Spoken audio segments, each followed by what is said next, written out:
Seguinte, devs, no vídeo de hoje a gente vai falar um pouco sobre otimização e padronização de estrutura. No caso aqui, para iniciar, a gente tem um servidorzinho que foi construído com Node em Express, aqui, basicão, e aí esse servidor, ele só está sendo executado aqui na porta 3000, como vocês podem ver. Ele tem aqui a chamada de uma rota, que chama um Create User Controller, que é esse cara que a gente vai mexer nele hoje. Dentro desse Create User Controller, o que a gente tem aqui é o recebimento da estrutura que vem no body, que é passada aqui para dentro do controlador, a validação de campos obrigatórios ali, validação de senha, se a senha que está no confirmation é a mesma senha fornecida ali, um mockado aqui, uma imitação de encrypted, e aí verifica se a senha foi criptografada e tudo, e cria o nosso usuário. Ele aqui no caso, esse padrão de estrutura é o mais comum de se aprender, principalmente para quem está começando aí, que é um pouco mais próximo do MVC ali. Só que aqui a gente está com a visão um pouquinho mais além, que é justamente de entender como que a gente pode melhorar o código aqui dentro do nosso controller visando o desacoplamento. Então aqui a gente não vai trabalhar com essa questão propriamente dito, mas a gente já deixa aí um gatilho bacana para você já pensar nesse tipo de solução. Então vamos lá. Qual que é a questão aqui? Vocês podem ver que dentro do nosso controller ele recebe aqui do rec.body uma série de propriedades, que é o name, o e-mail, contact, password, o password confirmation e a role, ou a role aí, né? E aí depois ele vai verificar se alguma dessas propriedades por acaso não veio. Se alguma delas não tiverem realmente vindo, ele vai lançar ali um status 400 e uma mensagem de missing required fields, né? E aí, beleza, ok, tudo certo, mas se a gente precisa tratar o envio de mais propriedades, eu tenho que vir aqui e chumbar essas propriedades na mão e aumentar aqui a minha validação. Então, com o tempo, isso tende a ficar um pouco feio visualmente e cansativo para você manter, né? E aí a gente tem aqui esse arquivo do REST Client, que é o client.http, que é a extensãozinha de requisições HTTP que a gente usa no VS Code. E aí ele passa aqui o preenchimento das propriedades. E se eu mandar aqui o send request, ele vai montar ali o nosso usuário, vai simular a criação do nosso usuário, né? Beleza. Então como que a gente pode fazer para melhorar essa estrutura?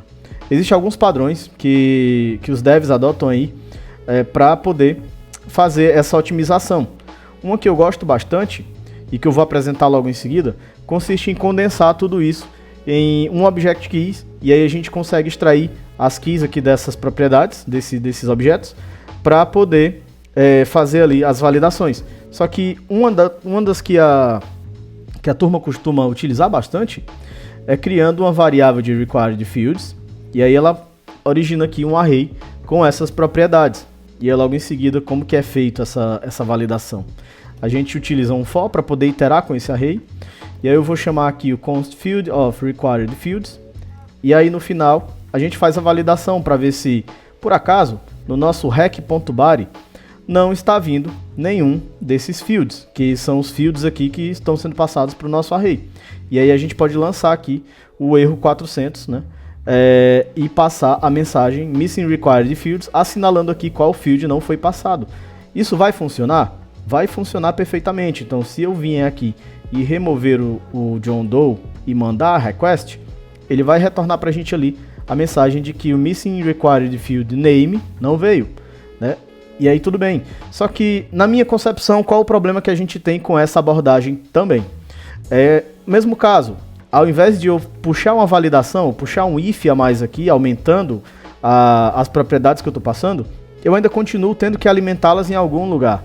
E aí entra a abordagem que eu gosto bastante de utilizar, que é substituir esse array por um object keys. E aí a gente pode vir aqui e trocar esse cara por um object.keys. E aí o que esse cara vai fazer? Ele vai pegar o meu rec.body. O rec.body, ele é um objeto. Então eu vou descomentar aqui para poder mostrar para vocês na prática. Ele é um objeto e aqui é como se ele tivesse vindo name, dois pontos, e o name que a gente passa ali. E-mail, dois pontos, e o e-mail que a gente passa ali. Então o que ele vai fazer? O object keys ele vai extrair as chaves dos nossos objetos e vai condensar para dentro desse fields aqui. E aí na hora de interagir sobre essa nova lista, esse array que ele cria ali, Se por um acaso o meu front-end precisar passar mais campos para ele, a gente não vai precisar estar alimentando aqui. Beleza, show, porque o comportamento é o mesmo. Então eu posso aqui, por exemplo, retirar o e-mail que a gente havia passado, só para mostrar para vocês. Vou enviar request novamente e ele vai dizer que o campo agora que está faltando é o e-mail. Ótimo. Essa abordagem ela é boa. Eu, como eu disse, particularmente gosto bastante de utilizar esse tipo de abordagem. Só que visando testabilidade, quando a gente vai falar de testes unitários, ela já não se torna tão interessante justamente porque eu não tenho como fazer a validação de propriedades específicas dentro do meu teste. Então, digamos que eu tenho 5 propriedades, mas e aí eu passo mais um aqui.